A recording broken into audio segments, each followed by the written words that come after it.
मंगलवार व्रत कथा। हनुमान जी की कथा। सुख, संपत्ति, यश और संतान प्राप्ति के लिए मंगलवार का व्रत रखना शुभ माना गया है। हनुमान जी से जुड़ी मंगलवार व्रत कथा का पाठ करके इस उपवास को पूरी श्रद्धा के साथ पूर्ण करें। मंगलवार व्रत कथा। प्राचीन समय की बात है, किसी नगर में एक ब्राह्मण दंपति रहते थे। उनके कोई संतान न होने के कारण वह बेहद दुखी थे। हर मंगलवार ब्राह्मण वन में हनुमान जी की पूजा के लिए जाता था। वह पूजा करके बजरंगबली से एक पुत्र की कामना करता था। उसकी पत्नी भी पुत्र की प्राप्ति के लिए मंगलवार का व्रत करती थी। वह मंगलवार के दिन व्रत के अंत में हनुमान जी को भोग लगाकर ही भोजन करती थी। एक बार व्रत के दिन ब्राह्मणी ने भोजन नहीं बना पाई और न ही हनुमान जी को भोग लगा सकी।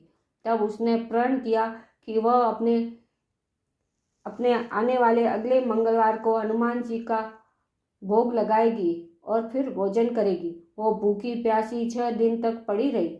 मंगलवार के दिन वह बेहोश हो गई। हनुमान जी उसकी श्रद्धा और भक्ति देखकर प्रसन्न हुए।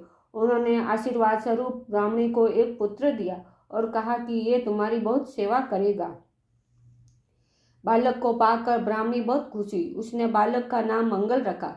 कुछ समय उपरांत जब ब्राह्मण घर आया तो बालक को देख पूछा कि वह कौन है।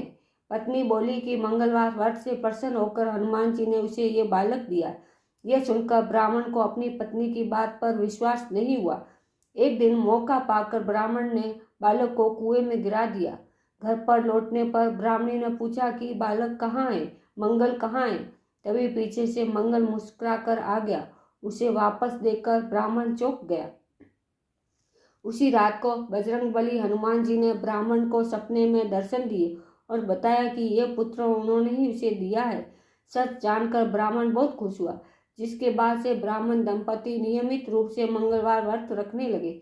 मंगलवार का व्रत रखने वाले मनुष्य पर हनुमान जी की अपार कृपा बनी रहती है।